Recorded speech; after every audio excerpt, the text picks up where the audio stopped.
As Whitehurst is in there, Sid Fernandez is out. 1 on, 1 out, 2-0 Reds. We're back after this from RC Cola.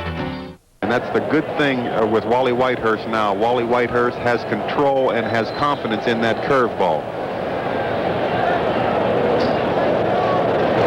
He threw a good one to Hatcher leading off on the first pitch. 0-1 to Hatcher, and a good play by Hundley. No question about Hundley's defensive skills. The question is whether he'll hit enough to justify being a major league catcher, and he has improved his batting. He's stung the ball well in this series so far. He's had trouble with the BAT. 1-1 to Billy Hatcher with Oliver at first and 1 out. Grounder towards short. Could be 2. Bobble by Elster. The recovery is very, very nice. That ball ate him up, and he recovered. A little backhanded flip to Jeffries to get the lead runner. This is when AstroTurf is hot. This ball does strange things, believe it or not. Normally the balls are truer, but when AstroTurf is hot, it becomes spongier. Balls bounce as you see a good backhanded flip. Elster didn't panic. He stayed in front of the ball and flipped the ball perfectly to Jeffries covering second base. And you can look for Billy Hatcher to take off, too. Billy Hatcher is one of the best base stealers in the game, certainly for the Cincinnati Reds. He has to be on second base because Mariano Duncan is swinging a hot bat, too. Hatcher with 23 stolen bases is not running on the first pitch. It's 0-1 to Mariano Duncan, who has singled, doubled, tripled, and scored 2. It's 2-0 Cincinnati.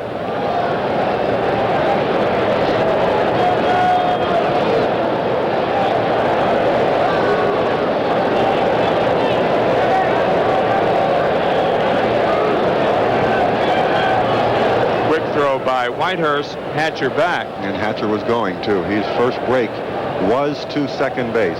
You can always tell, too, if a guy is going to steal second base or if the hit and run is on. The first thing that they do is they look at second base. It's amazing to watch from first base. I've been there for many times. When they're going to steal the base, they always look at second base. Hey, you know where second base is. It's been there for how many years now? 1-1 to Hatcher. He was breaking back toward first that last pitch. He'll be going this time. See if Hundley calls for a pitch out. Doc Edwards does that occasionally from the bench. Hatcher not running, and a good curveball again. Bet your trailer he's going on this one, baby. Ball and 2 strikes to Mariano Duncan.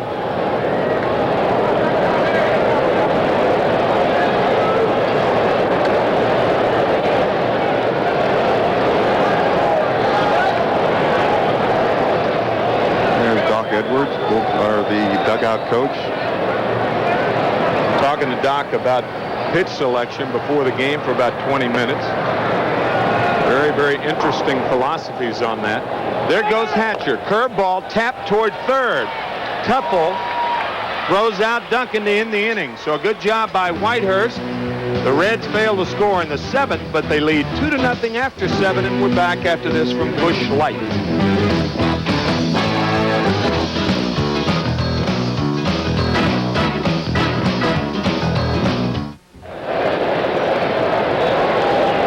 Hey, Met fans, after every game this season, points will be awarded to the Mets for the AT&T Long Distance Award. And here's how it works. For every inning pitched, you get a point. We'll also add in the fractions. If a pitcher is credited with a complete game, he gets a bonus point.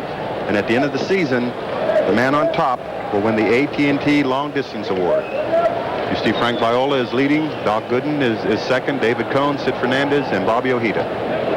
And it's a ball and no strikes to Greg Jeffries, 2-0. Greg's first appearance this afternoon.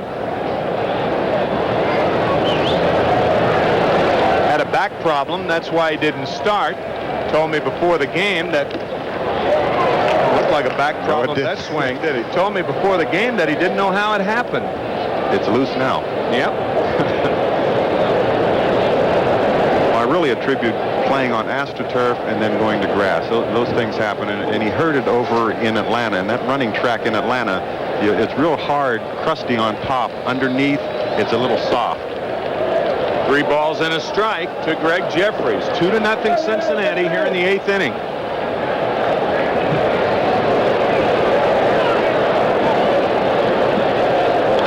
Foul back, could have been ball 4. A little anxious there. A little anxious. That's about the only rap I think that you can have on Greg Jeffries. He gets a little anxious. He likes to swing at that high pitch, and very seldom does he get on top of it. Anxiety, certainly a youthful trait. Popped up over near the Mets dugout. Oliver will give chase, and it's a couple of rows back. And ball 4 again.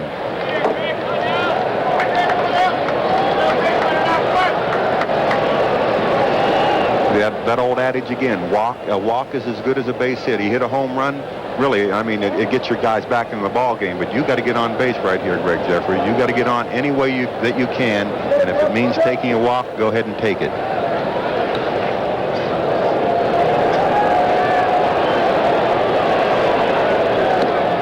And he did take it. Ball 4, the first walk given up by Dibble. So the Mets potentially with the tying run at the plate in the person of Keith Miller, or it was going to be Keith. It's going to be a different person now. He's about a foot taller. And again, I talked to Ralph about this situation. A lot of times your starters or your stars, they really don't like pinch hitting. I'm going to tell you, I don't know how many times Darryl has come through as a pinch hitter. Buddy Harrelson, right in this situation, this is what you have to go for. Willie Stargell used to tell Chuck Tanner all the time, Chuck, please don't let me pinch hit. Just let me walk around the dugout with a bat in my hand. As Randy Myers gets up to throw now for Cincinnati. Tell you, if you don't pinch hit Darryl Strawberry right here, though, you got a lot of explaining to do to the New York press corps. And Darryl comes up to home plate without his batting gloves on. And this could be, well, you're going to let him go ahead and pinch it even if they bring in Randy Myers, but maybe not. If they make it switch, will Buddy Harrelson go ahead and counter and bring in Howard Johnson or someone? No. No, I don't think so. I can't remember a time when Strawberry has been pinch hit for since coming up on May 6, 1983. Or to come up to home plate without any batting gloves on, too. And we had talked yesterday, you think that this is a good matchup, and it is. I mean, you got a lefty, a power hitter lefty against a right-hander, but Darryl doesn't catch up a lot of times with Dibble's high heater. There's a high fastball, strike 1. 0-1 to Strawberry. Nobody out. Jeffries at first. 2-0 Cincinnati. And there's a case, too, of not being used to the pinch hit situation. There's a you are going to get one pitch to hit every at-bat. That might have been it. Darryl took that first pitch. That's a pitch you come off the bench swinging that bat.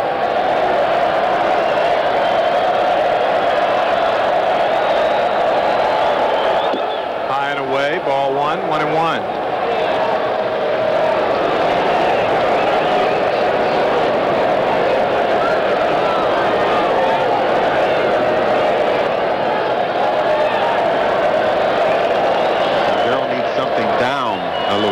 To go ahead and tie this ball game up. Fouls that one back. Ball and 2 strikes to Strawberry. Up and away there. Darrell's thinking one thing, tie this game up. He's pulling off the ball just a little bit. With 2 strikes now, Darryl, go ahead and cut down on your swing. You can hit more home runs by accident than guys will on purpose just by putting a good swing on the ball. Slider is high. Ball 2, 2-2.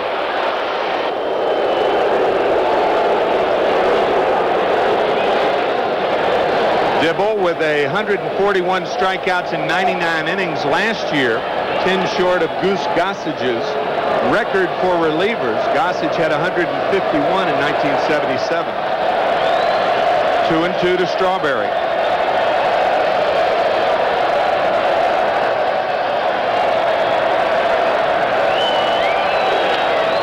fastball, a better cut then, still 2-2. The ball was down just a little bit, and Darryl Strawberry has that charisma about him. He's the kind of a man that when he comes up to home plate, if you're drinking a Budweiser or something, you stop what you're doing to go ahead and watch Darryl Strawberry swing a baseball bat.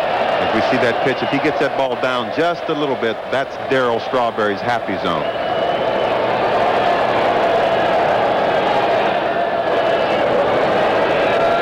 Cincinnati leading the Mets 2-0 here in the top of the 8th inning.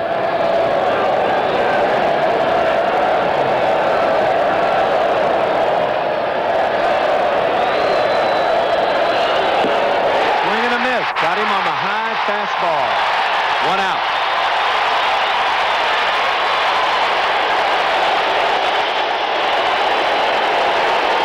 We had said that this is not a great matchup. Darryl is not a high fastball hitter. Of course, when you bring it up there about 95 plus, not too many people get on top of that pitch. As we look here, and he's just right under the ball because he has a little loop in his swing. That's a trait that is endemic with left-handed hitters and not necessarily so with right-handers. Some have it, but a lot of left-handers have it. And now home plate umpire Steve Ripley is checking the distance back in the batter's box in which Dave Magadan is standing. Now, Dave likes to stand deep in the batter's box. Naturally, he feels that gives him a little longer look at the ball, especially with Dibble throwing quite so hard. If you moved up a little bit closer to him, just think of that fastball is going to get to you just a second or so sooner. High, ball 1.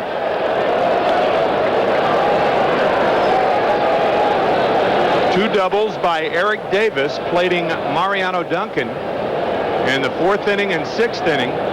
All the scoring this afternoon. Ball and no strikes to Magadan. That double by Dave to left field. Sharp lead by Bensinger at first. Jeffries is going to go to third base.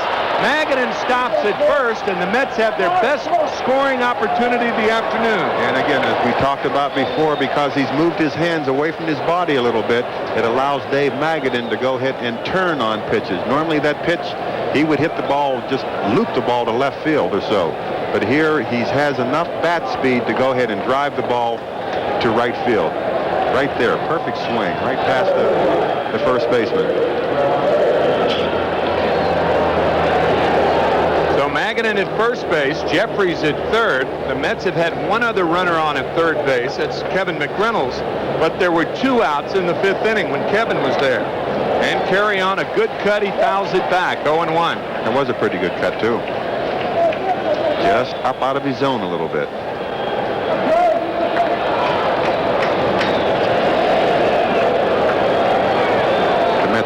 Drastically need a run right here. Because you know who's waiting in the wings for the Cincinnati Reds, and he's been really tough on the New York Mets, and that's Randy Myers. Tapper toward Dibble. He goes to second base. The throw back to first, not in time. Jeffrey scores. It's now a 2-1 ball game. What a play by Rob Dibble, and Pennell out to argue, but clearly Carry On beat the play. He beat the play, but I am amazed the way Dibble went after this ball. That is a fine play by Rob Dibble to catch, not only to catch the ball, to come down to throw a bullet to Larkin covering second base, and Larkin almost got Carry On, who can run pretty well. Pitch is down and away a little bit. Watch Dibble get off the ground, but he has the wherewithal to turn around and make a perfect throw to Larkin at second base. And, I don't know, Tim. From where we were initially, it looked like Carry On beat the play. Piniella arguing briefly. Yeah, he beat it. Yes, he beat it. So that's kind of one of those arguments on the way out to the pitcher's mound. Kill 2 birds with 1 stone. Right. He ought to be charged with 2 appearances there, one to the umpire and one to the pitcher. So Lou has talked to Darling. He has talked to Dibble. And he's back in the dugout as the batter for the Mets, Kevin McReynolds.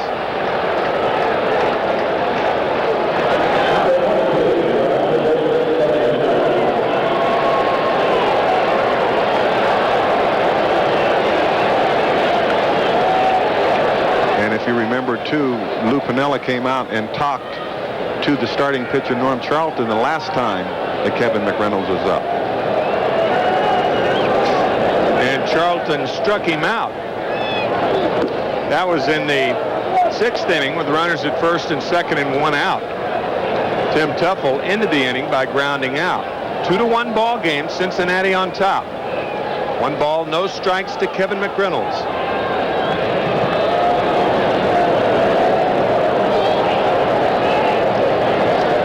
And again, credit Mark Carrion. It wasn't pretty, but he did get the job done. Just to beat the ball on the ground, run fast enough to first base to go ahead and get your team a run. Now you're only down by 1 run.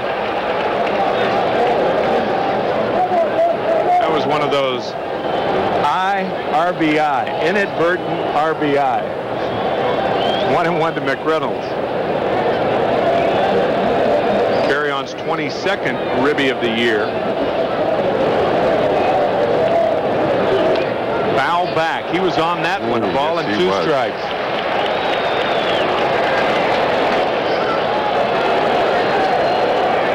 A lot of times Kevin McReynolds likes to wade in the weeds and look for different pitches too. He knows that heater is coming, and he is right on that ball. If Dibble throws a slider or something here, he might get him. That's his slider in the dirt. If that's the case, and you can guess it as a base runner, good pitch on which to run. Not running, slider in the dirt, 2-2. You don't know that that's going to happen, but if you are daring and you are risky, I mean, if you're thrown out, McReynolds leads off the 9th inning. Yeah, but you still have a situation too. If you stay there and McReynolds hits a home run, true, then you're up by a run too. Carrion, not a fast runner. He has only 1 stolen base this year. That's the key. Did he go too far? First base umpire Gary Darling says no. 3-2, and now we'll see Carrion run with the count 3-2 and 2 outs.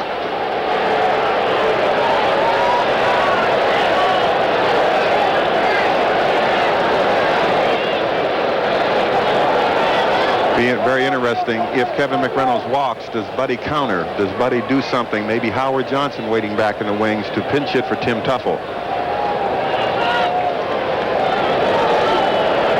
There goes Carrion, and the fastball just misses outside. So McReynolds does walk, and Phenia won't make a move unless Harrelson does. Tim Tuffle being called back now, and it's going to be Howard Johnson, and I would imagine Phenia will counter with Randy Myers because Johnson is a better hitter left-handed, 55 points better, with 10 home runs as a left-hander, 4 as a right-hander. So we can look for Randy Myers here almost certainly.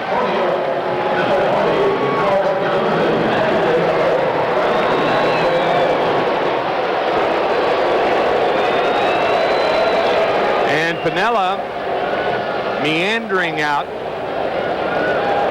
toward home plate umpire Steve Ripley, and usually when that happens, a double switch to the line as Dibble is scheduled to bat 3rd in the bottom of the 8th inning. And sure enough, Herm Winningham trots out to right field. So Myers will enter the game and bat 9th. Winningham will bat 5th. Randall Kay coming in to see how he does. There's Herm. After this from Sunoco.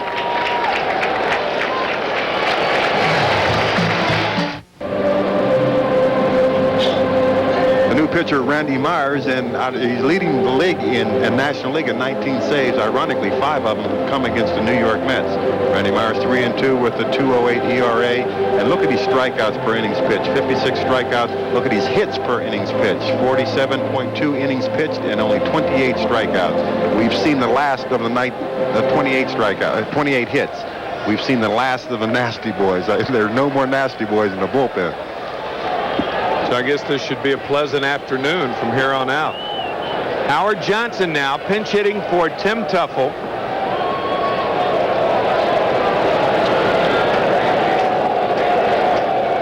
Neither Johnson nor Strawberry started this afternoon.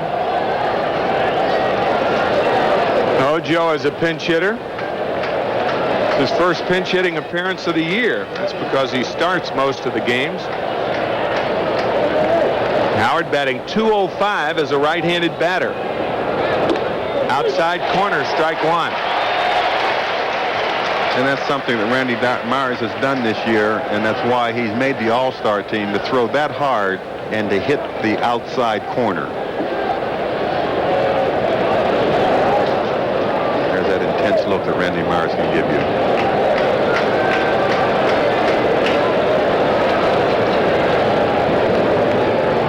0-1 to Johnson.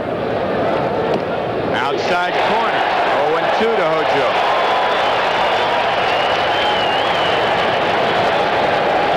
Howard's thinking one thing: put us up by 2 runs. But as you pull off the ball and looking for something inside, and Randy Myers at about 91, 92 miles an hour hits that black, boy, it's an awfully tough pitch. Now he'll probably get that slider in the dirt here. What would you throw in this? What would you call for as a catcher in this situation? Slider in the dirt or another fastball away? It's been too long. Fastball away. Johnson down on strikes. The Mets score 1, however, in the 8th inning. It is 2-1 Cincinnati, middle of the 8th. We're back after this from Bell Atlantic. Just come out here and eat popcorn, peanuts, Cracker Jacks, and have fun. The basic patty cake. Fastball to Kevin Elster. He wanted to bunt. Pulls it back. There you go. Baker's man.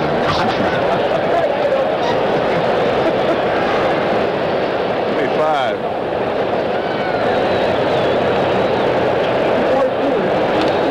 Foul back. No balls, 2 strikes to Elster. Myers has come in and thrown 5 straight strikes. 3 to Johnson to get him on strikes. And now it's 0-2 to Elster. It's amazing how this trade has helped both ball clubs. I mean, you get a guy like Randy Myers who walks to the beat of a different drum, his own, more so to speak, but he is all business out there. He comes out and he does the job. He's really solidified, as did John Franco solidify the New York Mets bullpen. John Franco a little more leadership on the ball club than a Randy Myers. And Franco gets more ground balls than Myers does as Elster goes down on strike. 1 out here in the 9th. Like a slider. Slider. A high slider, too. He can get away with it and throw it up there.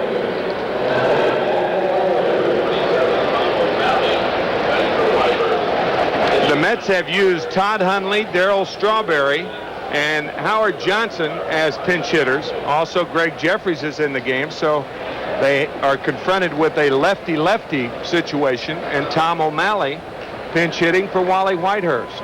And as a manager, you have to more or less take what's dealt to you.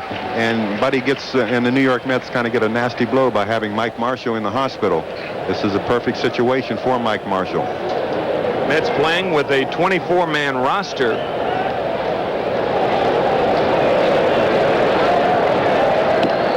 Slider is inside. 1-1 to O'Malley. Marshall went back to New York. An upper digestive problem in his digestive tract, and may be put on the disabled list tomorrow. Slider and strike 2. 1-2 to O'Malley. Oh, was that Duodenum or Duodenum? Duodenum. Duodenum.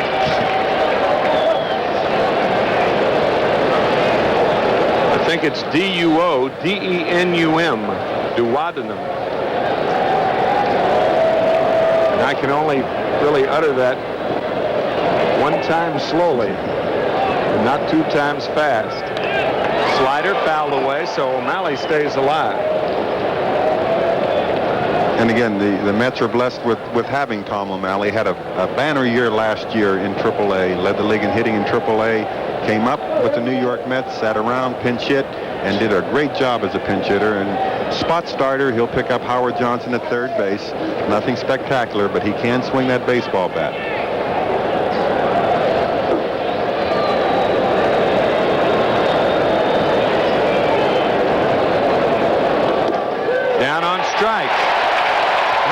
has struck out 3 in a row. 2 outs here in the 9th inning.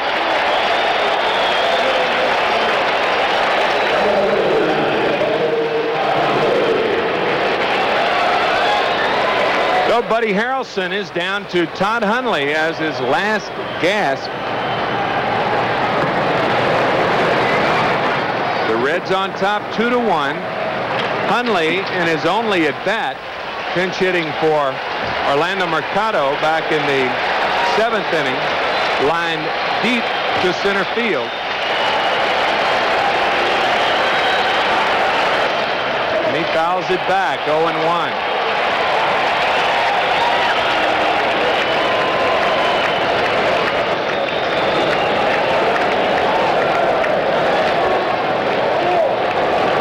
Extra zest for Randy Myers against the Mets. Outside and high, 1-1. When you get traded from a team, players may play it down, but the first season that they play against them is a little extra something special when you do well against them. Not only the first season, but every time you play against your former teammates. Slider foul back. A ball and 2 strikes. The Mets down to their last strike.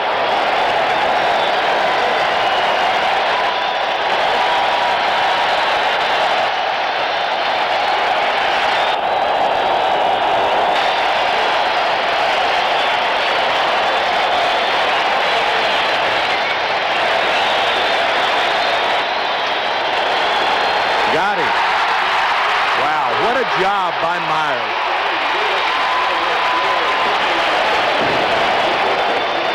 Randy Myers came into the game with 2 on and 2 out in the 8th inning and struck out Howard Johnson to close the Mets out of the 8th, and to close them out of the game, he strikes out Elster, O'Malley, and Hundley in the 9th inning. No contest. No contest at all. As Randy Myers saves all 6 wins over the New York Mets this year, attribute that to number 28, Randy Myers. His National League leading 20 saves now, as the Reds will maintain their 7.5 game lead over the San Francisco Giants. And the last we heard, the Pirates were losing to San Diego at Three Rivers 4-1. Bill and I will be back with the wrap right after this word from Nike.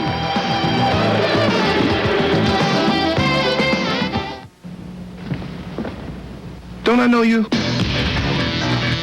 Nice shoes. Yo, Kansas City one. Are you sure we haven't met before? Now where's that Tour de France thing? Nice shoes. I knew I should have taken the right turn at Albuquerque. Have you ever been to L.A.? Oh, don't surf. That's what you think, dudes. Might you all join me in a spot of tea? Where'd you play your college ball? What is he doing here? I thought this was another Bono's commercial. Has anyone seen Bo's ball? I know, Kansas City. Nice shoes. Nice shoes. You ever play with Bo Diddley?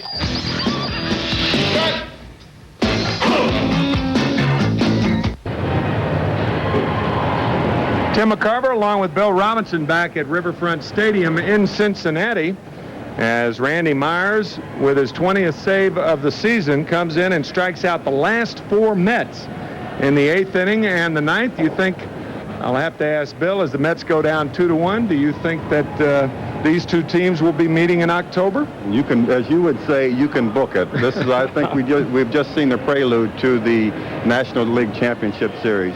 This is the first series, too, that the New York Mets have not won in 12 series. Every 12 teams that they've played, this is the first time that the Mets have not won a series. The Mets splitting a doubleheader on Thursday, losing Friday night, winning last night, and then losing today 2-1. It was a great 5-game series, wasn't it? It sure was. It was real exciting, and you get a guy like Randy Myers who comes in, and he's just done a great job. Sid Fernandez, too, did a fine job. Wally Whitehurst did a good job, too. It was a good series, and I was very, very happy to be here to bring it to your fans.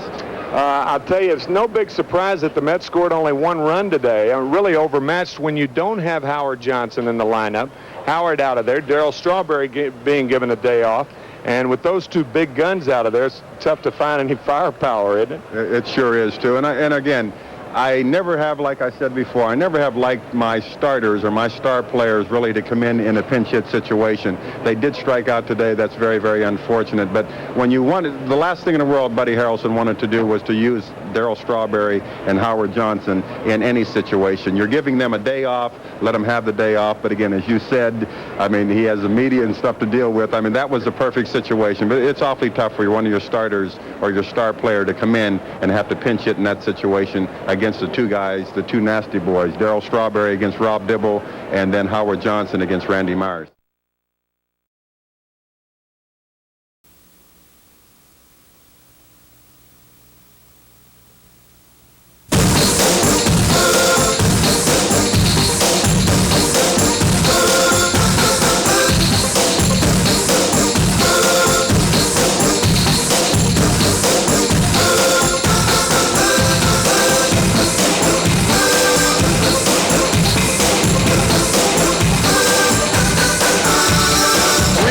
He's been on base 4 times, and this one hit deep to left.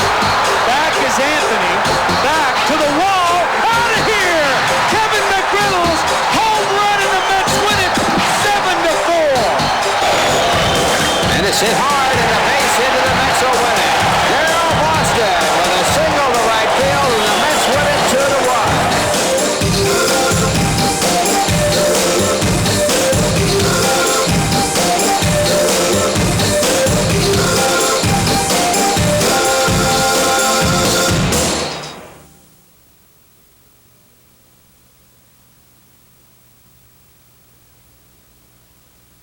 What I've enjoyed the most is the fact that we were down by so many games, and I think people are quick to forget that we were down by 9.5 games. And yes, it was early, it was in June, but a good ball club can battle back. Deep to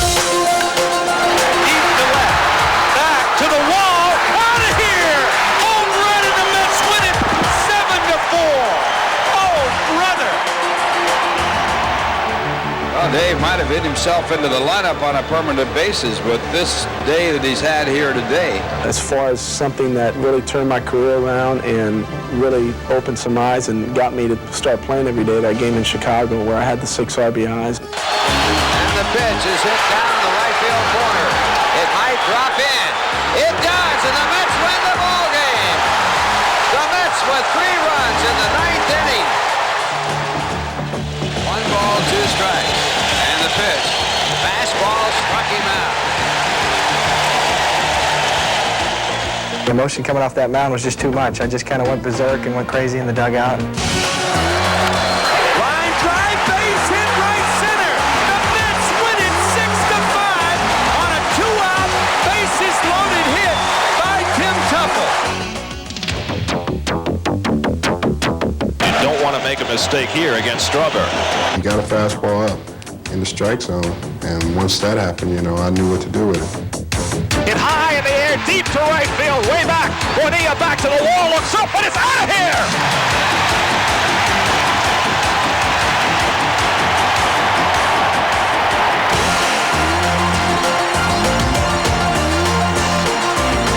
The 1990 New York Mets. Stories of a season.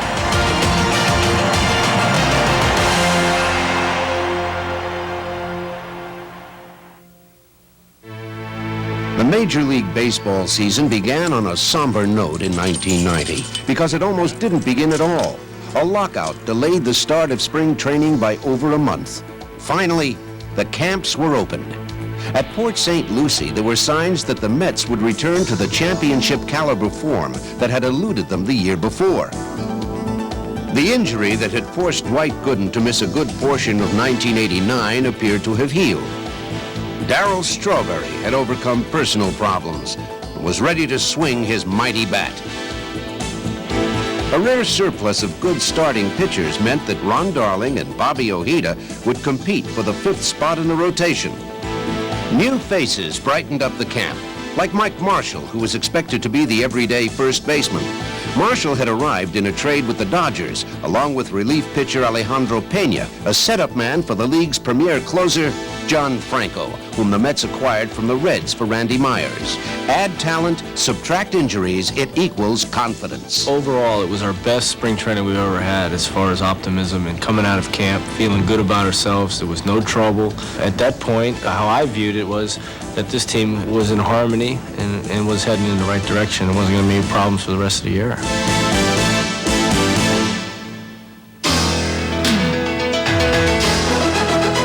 April 9th, opening day, and the expectations were high. 48,000 fans came out to the Big Shea on a beautiful spring day, not only to see the Mets go for their 6th consecutive opening day win, but to get acquainted with the everyday players who, over the course of the next 6 months, would become a sort of extended family. This was the first look at the 1990 Mets family.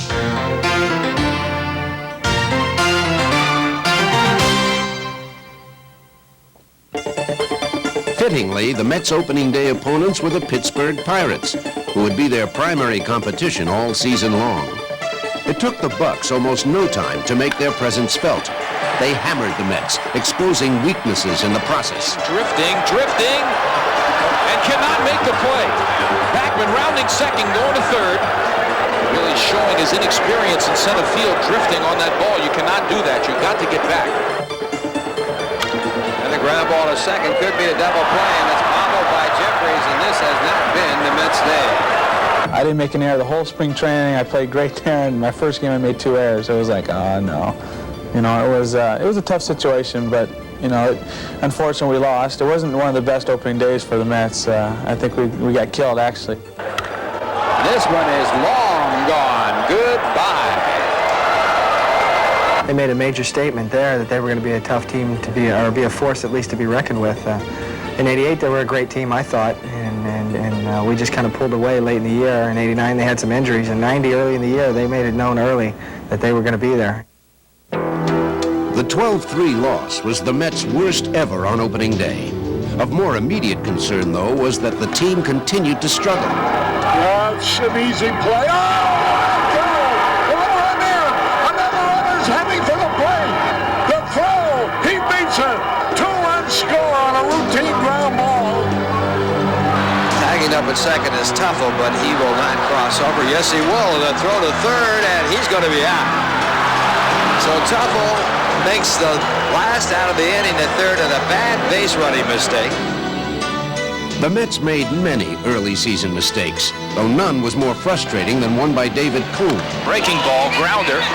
Marshall lets Jeffries get it, toss the cone, he tags the bag. And they say safe. Watch the runner, he's not watching the runner. The runner scores. And Cone's still arguing. Here comes the second runner. The second runner scores. I don't believe I just saw that. I don't believe it. It was just as hard to believe that at the end of April, the Mets were in 4th place, 4.5 games behind the Pirates. Clearly, their intensity level was near zero. The Mets needed a jolt, and they got one. And a balk is being called on John Franco. Doug Harvey just called a balk on Franco for not stopping. The Astros lead 4-3. Johnny was still relatively new to the team at the time. A lot of guys really didn't know his personality at the time, and for a game to be played that closely all the way through and then possibly have a game decided on a balk call, you know, that's hard, especially for a pitcher like Johnny who's supposed to be in there to shut the other team down. Supporting your teammate with words is kind. Doing it with your bat is even better. Listen, deep to left. Back is Anthony. Back to the wall. Out of here! Kevin McGriddle's home run and the Mets win it 7-4. Oh, brother!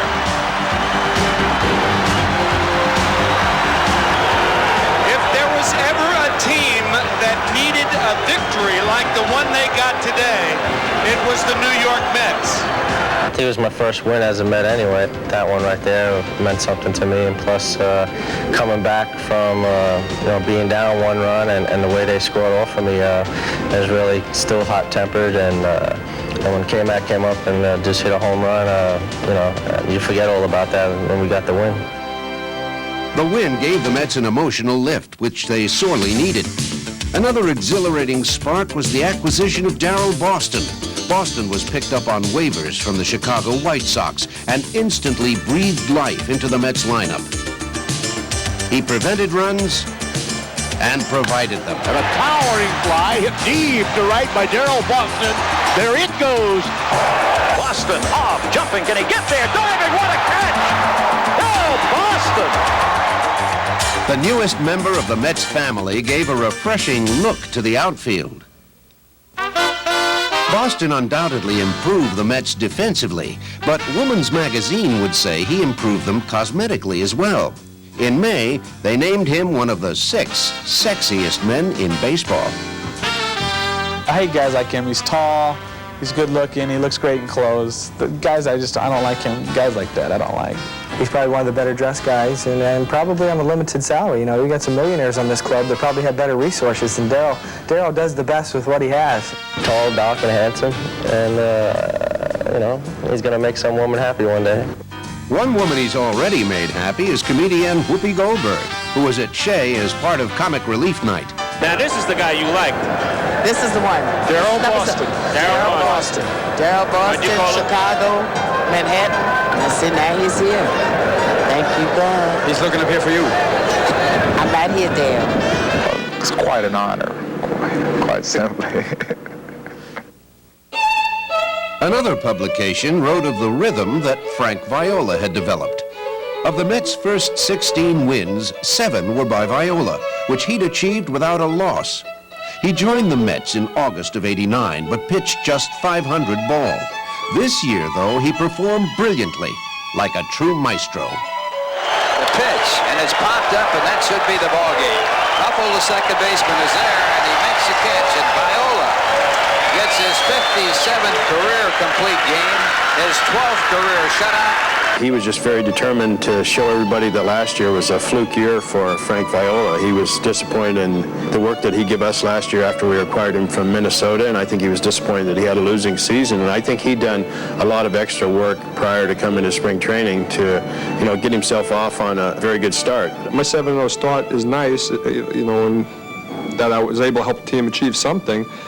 But, looking at the overall picture, one person can't do it, and that's a prime example of that. Viola was exactly right. With the Mets languishing in 4th place, the overall picture looked bleak. First place seemed to be getting further and further out of reach, and the once high expectations were dashed by the team's lowly play. The Mets were in desperate need of an adjustment. Once the manager is in that pressure situation, I think it filters down to the players. There's a lot of pressing going on. We had a real bad first 2 months of the year, and it really showed on the ball field. Every day after the ball game, whether we win or lose, the whole conversation was, do you think David's going to be fired? You think they're going to get him to the All-Star break? You think David deserves to stay? I mean, you come to the ballpark, you want to focus on the team you have to play instead of having all the things, interfering with you. And it almost became a distraction where you figured sooner or later it was going to happen, that he was going to get fired, because that seemed to be the next logical step. This afternoon I had the very unhappy duty of letting my manager Davy Johnson go, and I suppose in a way the very happy duty of replacing him with Buddy Harrelson. Davy Johnson's reign as Mets manager was over. In his 7-year tenure, he won more games than any manager in team history. You know what happens in June. The buds bloom, and so did the Mets. Harrelson got his first win on June 1st, but perhaps a more memorable game for him came 4 days later. Well, it was June 5th, and my birthday's June 6th, and Tom had been struggling for us as a pinch hitter. And I said I would give all my presents back the next day if Tom O'Malley would just hit a home run. And a towering fly ball deep to center. Back, Martinez. Warning track reaching out. Home run! A home run! O'Malley! The Mets win it. It was a birthday wish that came true, and I thought that was the catalyst that got us going in June. O'Malley's home run catapulted the Mets. Once they were airborne, Dave Magadan helped them fly. June was an especially festive month for Magadan, who had his coming out party in Chicago. Given a rare invitation to start a game, he responded with a 4-for-4. Line drive, base hit. Magadan, what a day. That is his 6th run driven in, and the Mets lead it 16-6. Well, Dave might have hit himself into the lineup on a permanent basis with this day that he's had here today.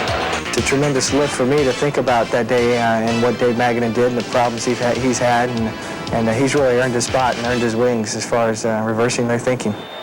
The Mets' original thinking had Mike Marshall playing first base, but injuries and other things changed their minds. He got into a fracas with our manager. They couldn't agree. They obviously didn't like each other. And it got to the point where I had to move Mike Marshall. The move was a hit for Magadan, who in turn never went more than 2 games without one. This guy can just flat out hit. Another hit for Dave Magadan. Wow. Dave Magadan tattooing that ball to center field. Wow.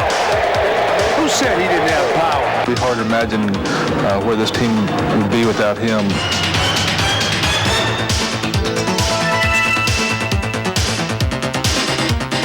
He hit, and that was something we didn't have in the lineup, where a guy was just constantly hitting for average. With the help of Magadan's hot bat, the Mets made a run for the top spot. They went on an incredible streak, 24 wins in 28 games, which brought optimism and confidence back to Shea. And everyone was contributing. The Mets won repeatedly, as well as dramatically.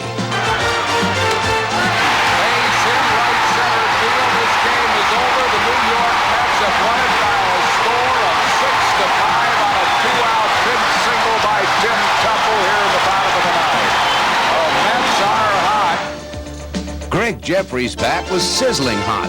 During an 11-game hitting streak in mid-June, he hit .447 with 8 RBIs. More welcome heat came from the backstop, Mackey Sasser. Long fly ball to right field. Back goes Krabs. Home run, Mackey Sasser. 4-0 New York. Sasser lifted the team with his bat all season, becoming the Mets' first catcher ever to hit over 300. Behind the plate, he didn't just fill a void, he erased one. He also erased a footnote in Mets history. There goes Coleman. The throw is a good one, and they get him for the first time. First time the Mets have ever caught Vince Coleman. I knew I could throw guys out. It was just a matter of me getting time to play and playing consistently every day and get relaxed and get in there and do it. The Mets were finally doing it all, and the wins added up. Here's the pitch. Grounded out in front of home plate. Picked up by Sasser. The throw to first base ends the ball game.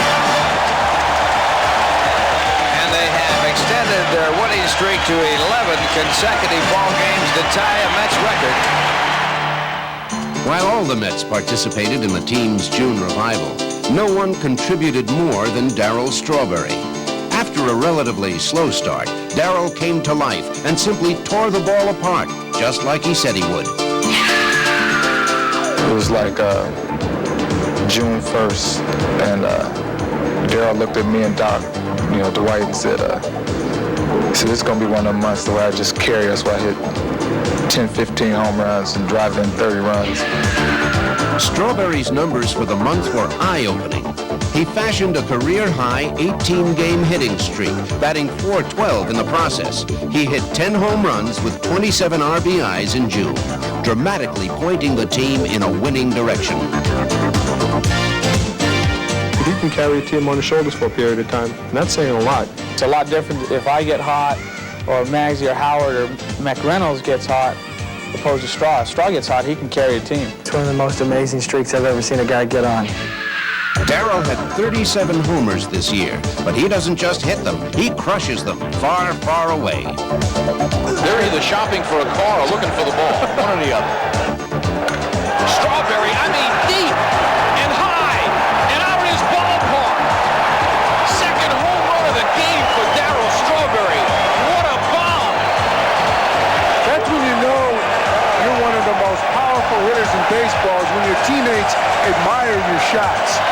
They're in awe of this guy. You know, that one day I came to the park, I just said, this is time for it to happen. I'm going to have my intensity level up higher than anything that has ever been, and I'm going to play baseball hard. And from that day on, I didn't look back.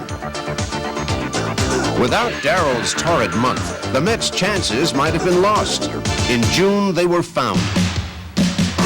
By the All-Star break, the Mets had closed the Pirates' first-place lead to just one half game. When the Mets had been floundering, they called upon a piece of the past to help remodel the future. Oh, my God. It should have come as a surprise to no one that the choice would be Bud Harrelson, who put on his first Met uniform in 1965. Old number 3 is now second on the team's all-time list of games played and at-bats, and is a member of the Mets Hall of Fame. But he played his heart out for the Mets and left warm and lasting memories. As manager, he injected the team with a much-needed sense of purpose. Everybody was happy with their roles because they finally had roles. And Buddy wasn't afraid to talk to them and let them know that the roles are going to be what they are. And when everybody has that little happiness, have that little feeling of they're part of the team, that pulls the team together. And I think that was the biggest difference at the time. Cowboys don't cry. And heroes don't die. Hear that? Heroes don't die either. I wish it were true. Good always wins. Good always wins. Again and again. So the Mets season had turned from bad to good. But now they had to keep the momentum going. Dwight Gooden's record had fallen to a disappointing 3-5 on June 2nd. But after that, he was vintage Doc, going 15-2. I can only identify with the players from my past experience of when Seaver took the mound, and you felt you were going to get a quality start, that he had great stuff, that he could be overpowering. To be 3 or 4 runs now with Doc on the mound, knowing that he could just slam the door and you could catch up. So to see Doc start out slow was no great disaster, knowing that he had the ability to regroup and come back strong, which he ultimately did. David Cohn also struggled in the first half of the season, going 1-4 with 4 no decisions. But he rejuvenated himself with a 6-game winning streak that carried into July. I knew in the back of my mind, even when I had 2 good starts that were rained out, that my luck had to change and that I was doing the right thing. I was throwing the ball well, and finally it turned around for me. In 4 consecutive games, I struck out 10 batters and had, a pretty good streak going. I think that was reflective of me having my perspective and just working hard and not getting too down when the times were pretty down. When Mets starters were down, they found relief in John Franco. The Brooklyn native didn't allow a run in 10 straight appearances in June and saved 9 straight games in July. And the 0-2 pitch, swung at it, missed, strike 3. John Franco comes in and does the job. It was a different feeling than I've had since I've been associated with the Mets, as far as having a closer like a John Franco that you can give the ball to at the end and know that you have a very good chance of, winning that ball game. On July 25th, the Mets desperately needed Franco's help to win a ball game. They'd blown a 10-0 lead to the Phillies, and now the score was 10-9. A base hit would tie or win the game. If Franco can save this one, he has earned his money for the whole year. Here's the pitch on the way. Line drive caught. The game is over. The Mets win it. A line drive to Mario Diaz. And the Mets win the ball game. They win the damn thing by a score of 10-9. And win it on a line drive to end the ball game. Oh, wow. The Mets trailed the Pirates by just 3 games, when on August 20th, they were really cursed, or so it seemed. Mark Carrion was having his finest season until a torn ligament ended it. That started a string of bad luck, which further depleted the troops. Nobody wants to touch that cat. You can bet on it, man. Don't do it, Kevin. Don't do it. Let the ump do it. What a pair of hands he's got. Elster does have exceptionally good hands, among the best in the league. But they were forced out of the lineup when he aggravated his sore shoulder making a play in St. Louis. Surgery was required, and his season was over. Losing your shortstop creates a problem, but fortunately, the Mets had the answer. Hard ground ball. Howard Johnson, what a play. Throw to first. Scooped by Magadan. Ground ball in the hole. Long throw by Howard Johnson. He gets the unbelievable play. He hits it up the middle. Taken by Johnson. What a play, and the throw to first base will get it. Howard Johnson has become a shortstop. Seeing Howard struggle a little bit at third base this year and then moving to short, you didn't know what to expect. But he played some of the best shortstop I've ever seen played. You know, and that's credit to him because he was struggling a little bit this year batting, but he got big hits. He made all the plays. He's a consummate pro. He does the little things. He's just there game in and game out. He's a gamer. I guess that's the best way of putting it. He's a gamer. Though it wasn't his chosen position, the man from Tampa felt right at home. A girl from Kansas once said, "There's no place like home," and she was right. The Mets returned to Shea in late August, trailing the Pirates by 4 games. If there was a roof on Shea, the Mets would have blown it off. They came from behind in games as well as in the standings. Darrell Boston showed his passion for heroics on August 29th against the Padres. And it's hit hard, and a base hit to the Mets will win it. Darrell Boston with a single to right field, and the Mets win it 2-1. Another comeback win for the Mets. 2 days later, the comeback kids were at it again. The Giants took a 3-1 lead into the 9th. The Mets were 1 out away from falling further behind Pittsburgh. Up the middle, a base hit, and the Mets will tie up the ball game. Strawberry on his way to third, the throw into second, and the Mets are tied in with 2 runs here in the 9th inning. While the Mets erased a lead in New York, the Pirates were blowing one in Houston. Like the Giants, the Bucks let a 2-run 9th inning lead go to waste. Wilson to right field, base hit. Here comes Stubbs, and the Astros win it 3-2. The Pirates' loss reduced their lead over the Mets to just 1 game, while back in New York, Howard Johnson had a chance to chop that lead in half.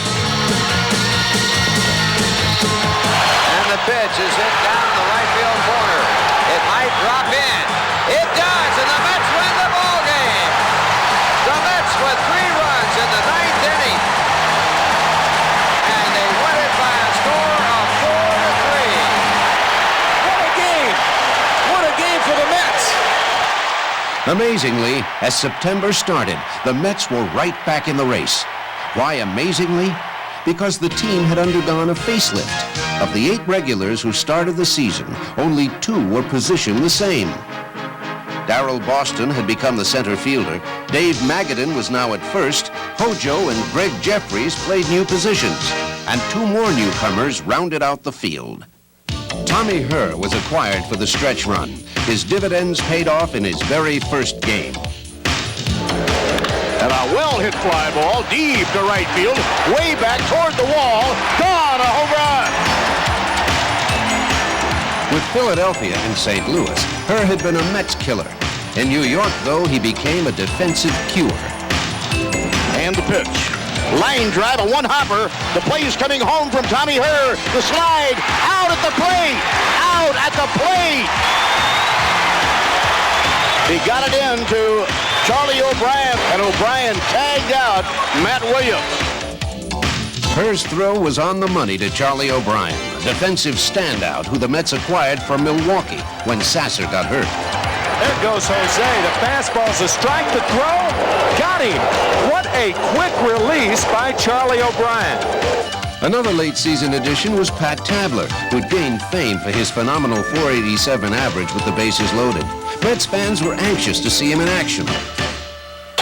Hit up the middle and another base hit with the bases loaded. 1 run scored.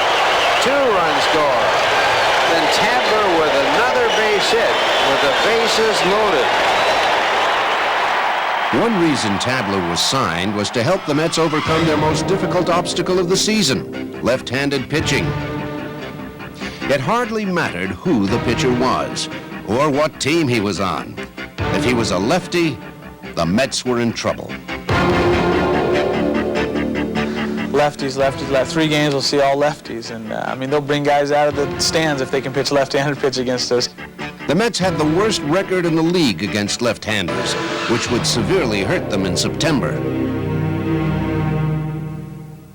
When the Mets arrived in Pittsburgh on September 5th, first place was well in sight, just a half game away. This 3-game series would be an indicator of how much catching up, if any, the Mets had left. Again, the key word is left, because that's all the Mets would see. In 3 games against 3 lefties, the Mets scored a grand total of 2 runs. That ball, right center field, and Slight goes over, makes the grab, and the Pirates have swept the Mets. I think we were really disappointed in our performance against them. Didn't swing the bats at all. I mean, we just stunk. Pittsburgh really gained a lot of momentum at that point, but we felt that, we were coming home and they were going to be coming to our ballpark, and we could just as much turn things around there. On September 11th, the day before the Pirates came to town, the Mets were in a bind. Pittsburgh had already won its game, opening up a 4-game lead. The Mets needed a boost. Well hit right field. Way back and way out of here. The New York Mets get a much-needed victory from Darryl Strawberry's 2-run homer.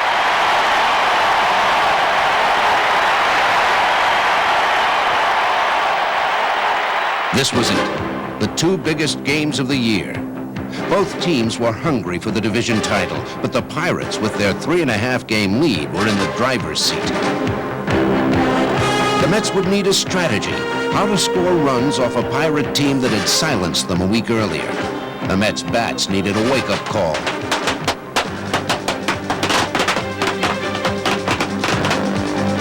The ploy seemed to work as the Mets' bats caught fire in the first inning. Magny drives the ball in the gap, right center field. Jeffries will score. Here comes Miller. He's being waved around. Mariano is on second base with a stand-up double. The Mets took a 2-1 lead into the top of the 8th when the Pirates threatened. It was showdown time. David Cone versus Bobby Bonilla. Power versus power. And the pitch.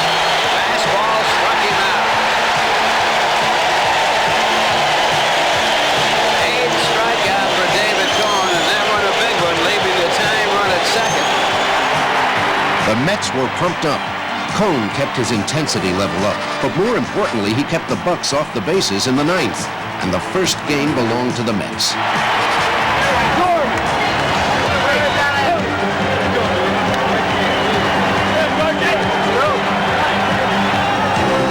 The Pirate lead was down to 2.5 games, and the Mets were, well, smoking.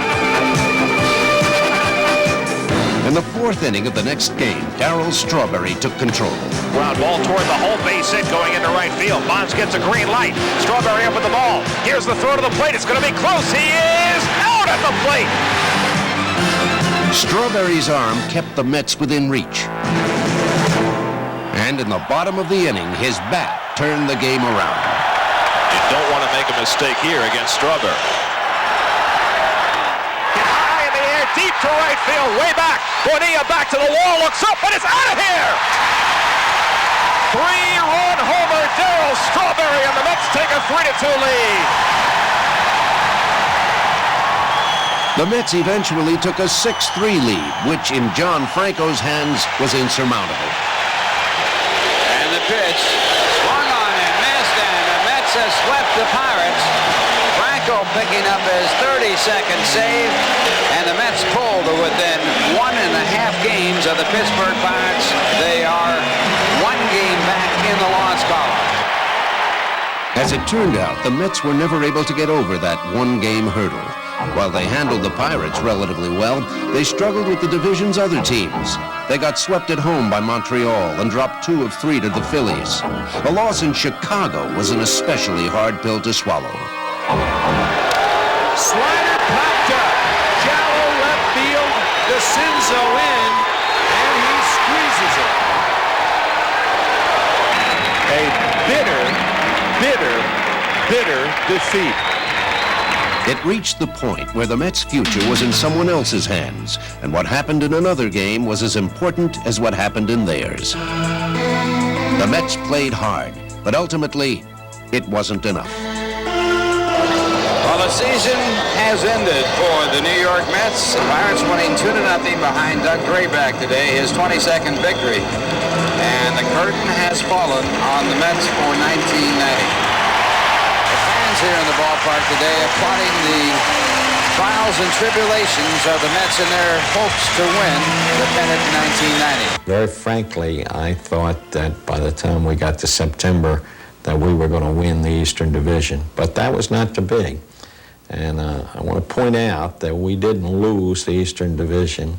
The Pirates won it. The Pirates were a heck of a good ball club, particularly in September. Going down the stretch when we were neck and neck, they won 10 out of 11 games that they played. We played well, but we never did quite catch them, and they deserved to win. Obviously, the Mets didn't go as far as they would have liked. But as a team, they won over 90 games for the 6th time in 7 years. And as individuals, they accomplished a great deal. Darryl Strawberry established a Mets club record with his 108 RBIs, surpassing the previous record of 105 shared by Rusty Staub and Gary Carter. The first time the Mets saw Darryl play, he was a star for Crenshaw High School in Los Angeles, the city where he'll be playing beginning next year. Darryl's put up huge numbers for the Mets and was a part of some unforgettable moments, including the glorious 1986 championship season. His 8-year tenure had its share of both ups and downs, and he truly occupied the spotlight. The Mets wish him well. 1990 was a sensational season for Dave Magadan, whose .328 batting average was the 2nd highest in team history. And defensively, Dave had the highest fielding percentage of any first baseman in the league. Greg Jeffries was among the league leaders in both runs scored and multi-hit games. His 40 doubles were the most in the National League.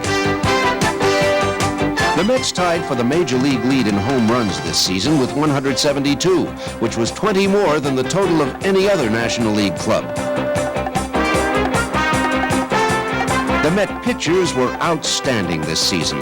Frank Viola became just the 18th pitcher in history to win 20 games in each league. He led the NL in innings pitched and was 4th in strikeouts. Sid Fernandez was 5th in the league in strikeouts. Opponents hit just 200 against him, which was best in the league. Doc Gooden finished strongly with 19 wins. He was 2nd in the league in strikeouts and improved his career record to 119 and 46. Remarkably, 4 Met pitchers finished in the top 5 in the league in strikeouts. David Cone was number 1 in both leagues with 233. If the Mets starters faltered, they fell into good hands. In his first season with the Mets, John Franco set a club record with 33 saves. He led the league in saves for the 2nd time in his career. The New York Mets were competitive in 1990, and they'll be even more so in 91. As always, they'll be in the chase for the division title. If all goes well, the other teams will be chasing them. One of the major stories today, whether Keith Miller can get rid of his hiccups or not. Nope, not yet. Frank Viola will be going for his 20th win here if he gets that shaving cream off the top of his hat. Now he's going to try to take a deep breath. Are we keeping you up, perhaps, Keith?